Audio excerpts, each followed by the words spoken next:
दोस्तों बॉलीवुड की वो एक्ट्रेस जिसके एक दो नहीं बल्कि 7-7 अफेयर्स रहे हैं, वो एक्ट्रेस जिसके बॉयफ्रेंड ने आईपीएल में किया है उसे सरेआम किस, वो एक्ट्रेस जिसे घंटों बिठाकर की थी एनसीबी ने पूछताछ और जिसकी सिटीजनशिप पर भी उठे थे कई सवाल। बॉलीवुड की वो हीरोइन जिनके जेएनयू जाने पर मचा था जमकर बवाल। उम्मीद है आप समझ चुके होंगे, हम बॉलीवुड की मस्तानी दीपिका पादुकोण की बात कर रहे हैं। दीपिका पादुकोण अब वो नाम है जिसे इंट्रोड्यूस कराने की जरूरत तो बिल्कुल भी नहीं है। दीपिका के पिछले 15 सालों की जर्नी ही इनके बारे में काफी कुछ कह देती है। दोस्तों आज हम आपके सामने लेकर आए हैं दीपिका पादुकोण के वो सारे काले राज जिसके बारे में आपको भी नहीं मालूम होगा। बहुत कम लोग जानते हैं कि बॉलीवुड की टॉप एक्ट्रेस में से एक दीपिका पादुकोण का जन्म इंडिया में नहीं बल्कि डेनमार्क में हुआ है। जी हाँ, और इसे लेकर दीपिका पादुकोण को कई बार ट्रोल भी किया जा चुका है। दरअसल दीपिका पादुकोण के पिता प्रकाश पादुकोण एक इंटरनेशनल लेवल के बैडमिंटन प्लेयर रह चुके हैं। उन्हें अपने खेल की वजह से कई बार विदेश जाना पड़ता था, कई बार उनकी पत्नी भी उनके साथ जाती थी। ऐसे में कहा तो यही जाता है कि दीपिका पादुकोण का जन्म डेनमार्क के कोपेनहेगन में हुआ था, इसलिए उनके सिटीजनशिप को लेकर भी लोगों ने उन्हें बहुत ट्रोल किया है। लेकिन दीपिका ने महाराष्ट्र विधानसभा इलेक्शन के दौरान अपनी ये वोट वाली उंगली दिखाकर ट्रोलर्स को जवाब दे दिया था। अब बात करते हैं दीपिका पादुकोण की लाइफ से जुड़े कुछ सबसे कंट्रोवर्शियल थिंग्स, उनके अफेयर्स के बारे में। जी हाँ, कहा जाता है कि बाजीराव मस्तानी बनने से पहले दीपिका 7 लोगों के प्यार में दीवानी बन चुकी हैं, जिसमें सबसे पहले शुरुआत होती है निहार पांड्या से। ना ये हार्दिक पांड्या के भाई नहीं है। दरअसल निहार पांड्या से दीपिका पादुकोण की मुलाकात उनके मॉडलिंग करियर की शुरुआती दौर में ही हुई थी, जहां ये दोनों एक साथ मॉडलिंग किया करते थे। फिर दोनों के बीच दोस्ती हुई और दोस्ती प्यार में बदलते देर ना लगी। मीडिया रिपोर्ट्स के माने तो दोनों करीब 3 सालों तक रिलेशनशिप में रहे। अब आप सोचे होंगे कि 3 सालों के लंबे रिलेशनशिप के बाद आखिर किसने किसको छोड़ा, तो ऑब्वियसली सी बात है कि उसके बाद तो हमारी इस मॉडल दीपिका पादुकोण की एक्टिंग के तारे चमक चुके थे। ओम शांति ओम के हिट हो जाने के बाद दीपिका रातों रात स्टार बन चुकी थी। यानी बॉलीवुड में फेम मिलते हैं दीपिका ने निहार पांड्या से ब्रेकअप कर लिया। उसके बाद नंबर आता है उपेंद्र पटेल का। मॉडल और एक्टर उपेंद्र पटेल के साथ दीपिका पादुकोण की मुलाकात मॉडलिंग के दौरान हुई थी, जिसके बाद दोनों एक दूसरे को डेट कर चुके थे। लेकिन इन दोनों ने रिश्ते को लेकर पब्लिकली बात कभी नहीं की। कहा जाता है कि दोनों अपने रिलेशनशिप में बहुत ज्यादा सीरियस भी नहीं थे, इसलिए थोड़े वक्त के बाद दोनों का ब्रेकअप हो गया।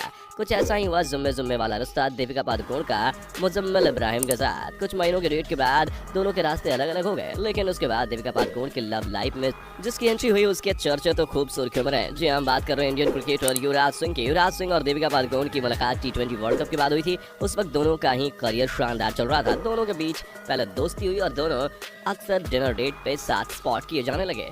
इनफैक्ट उस वक्त दीपिका पादुकोण को तो अक्सर युवराज सिंह का मैच देखने भी देखा जाता था। एक बार तो दीपिका पादुकोण ने युवराज सिंह के लिए एक बड़ी पार्टी भी होस्ट की थी।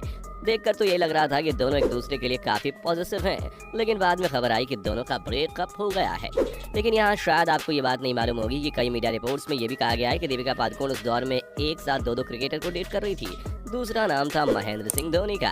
अब कहा तो यही जाता है कि उस वक्त युवराज सिंह और MS धोनी दोनों को ही ये मालूम नहीं था कि दीपिका दोनों को डेट कर रही हैं। जब उन्हें ये मालूम पड़ा तो दोनों क्रिकेटर्स ने दीपिका से दूरियां बना ली। अब आता है वो नाम जिसके साथ दीपिका पादुकोण के अफेयर्स के किस्से तो आपने जरूर ही सुने होंगे। जी हाँ, बात कर रहे हैं बिजनेस टाइकून विजय माल्या के बेटे सिद्धार्थ माल्या के। वैसे कहा जाता है कि दीपिका पादुकोण को भले ही मॉडलिंग पसंद थी, लेकिन मॉडलिंग की दुनिया में दीपिका को नेम और फेम दिलाने वाला शख्स विजय माल्या ही है, क्योंकि विजय माल्या ही वो शख्स है जिसने दीपिका पादुकोण को अपने कैलेंडर के लिए चुना। और उस वक्त विजय माल्या के कैलेंडर का हिस्सा बनना शायद हर मॉडल का सपना हुआ करता था। अब हम बात विजय माल्या के बेटे सिद्धार्थ माल्या और दीपिका पादुकोण की करें तो इन दोनों को अक्सर साथ में स्पॉट किया जाता था।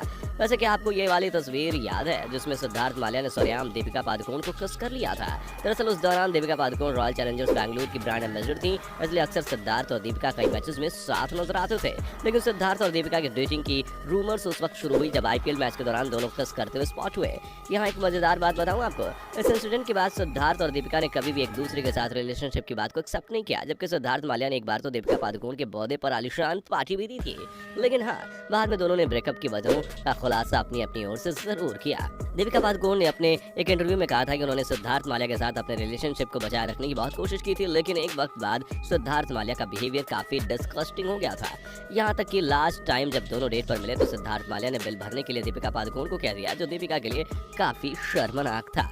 सिद्धार्थ ने कहा था कि दीपिका एक पागल महिला है। मैंने उनसे कहा था कि पिताजी के कर्ज चुकाने के बाद मैं उन्हें पैसे वापस कर दूंगा और सरकार उन्हें छोड़ देगी, लेकिन वह घर बसाने के लिए तैयार ही नहीं थी। उन्होंने आगे कहा कि उस समय को वो भूल गई थी। मैंने उन्हें महंगे हीरे शानदार बैग्स दिए थे, उनकी वैकेशन पर बहुत खर्च किया था, उनकी ओर से उनके दोस्तों को पार्टियां दी थी। वैसे आपको ये भी जान लेना चाहिए कि सिद्धार्थ माल्या ने अपने दीपिका के रिलेशनशिप में एक क्रेजी लव स्टोरी का नाम भी लगा दिया था। और दीपिका पादुकोण ने जब रणवीर सिंह के साथ शादी की तस्वीर इंस्टा पे डाली तब सिद्धार्थ माल्या ने उसे रिप्लाई के तौर पर एक हार्ट इमोजी डाली थी। ये तो बात हुई सिद्धार्थ माल्या के साथ दीपिका पादुकोण के लव अफेयर्स की, लेकिन क्या आपको मालूम है कि दीपिका का वो कौन सा रिलेशनशिप था जिसके टूटने से उनके फैंस को सबसे ज्यादा धक्का लगा? जी हाँ, बिल्कुल सही समझे आप, रणबीर कपूर और दीपिका पादुकोण। भला इन दोनों के लव अफेयर के बारे में कौन नहीं जानता। ये वो जोड़ी है जिनके अफेयर से ज्यादा सुर्खियां इनके ब्रेकअप की खबर ने बटोरी। मीडिया रिपोर्ट्स की माने तो साल 2007 में आई फिल्म बचना है हसीनों से दोनों एक साथ नजर आए, और आपको बता दूं कि उसके बाद से इस शूटिंग के दौरान इनकी नजदीकियां भी बढ़ गई। दोनों अपने रिलेशनशिप को लेकर इतने ज्यादा सीरियस थे कि दीपिका ने तो रणबीर के नाम के टैटू भी अपने गर्दन पे गुदवा लिया था, लेकिन दीपिका का ये रिलेशन भी नहीं चला। एक इंटरव्यू में खुद दीपिका ने बताया कि रणबीर ने ब्रेकअप ना करने के लिए मिन्नतें मांगी, इसलिए उन्हें एक मौका और दिया गया, लेकिन इसके बावजूद वो नहीं सुधरे। दीपिका की माने तो उन्होंने खुद रंगे हाथ रणबीर कपूर को उन्हें चीट करते हुए पकड़ा था, जिसके बाद उनका ब्रेकअप हो गया था। वैसे आपको बता दें कि दीपिका से ब्रेकअप के बाद रणबीर की नजदीकियां खबरें एक्ट्रेस कैटरीना कैफ को लेकर आने लगी थी। वह दीपिका पादुकोण के अफेयर्स चाहे जितने भी रहे हों, लेकिन लाइफ साल फाइनली 2008 में इनकी सेटल हुई और उन्हें अपना हमसफर मिल गया। जी हाँ, मस्तानी ने अपना बाजीराव यानी कि रणबीर सिंह चुन लिया और शादी कर ली। दोस्तों ऐसा भी नहीं है कि शादी के बाद दीपिका किसी कंट्रोवर्सी में नहीं आई। क्या आपको वो दिन याद है जब दीपिका पादुकोण टीवी स्क्रीन पर जेएनयू के कैंपस में नजर आई थी? दीपिका के सपोर्ट से लेकर एंगेज तक नेताओं से लेकर बॉलीवुड सितारे सारे मैदान में उतर चुके थे, लेकिन बाद में इसे लेकर जो खबर सामने आई उसने देशवासियों को ज्यादा चौंका दिया। वो खबर ये थी कि दीपिका जेएनयू कैंपस जाने के लिए 6 करोड़ रुपए लेकर गई थी। वही दीपिका पादुकोण अपने प्रोफेशनल लाइफ से हटकर उस वक्त भी सुर्खियों में आ गई थी जब actor Sushant Singh Rajput murder case की जांच कर रहे नारकोटिक्स डिपार्टमेंट की ओर से दीपिका पादुकोण का ड्रग कनेक्शन के लिए नोटिस भी भेजा गया था। हालांकि उस वक्त तो दीपिका पादुकोण ड्रग्स को लेकर कोई कनेक्शन सामने नहीं आया, लेकिन पब्लिक डोमेन में ये वीडियो बहुत वायरल हुई। उस वक्त ड्रग्स मामले को लेकर दीपिका से घंटों पूछताछ की गई थी। याद आ गया ना आपको? जी हाँ, करण जौहर के घर उस पार्टी का वीडियो जिसमें कई बड़े बड़े सितारे नशे में झूमते नजर आ रहे थे। वैसे दोस्तों बड़े बड़े लोगों के साथ ऐसी छोटी छोटी बातें तो होती रहती है, लेकिन हम उम्मीद करते हैं कि आपको हमारा ये वीडियो जरूर पसंद आया होगा। अगर वीडियो अच्छा लगा हो तो प्लीज वीडियो को लाइक और सब्सक्राइब कीजिएगा। मिलते हैं अब एक और नए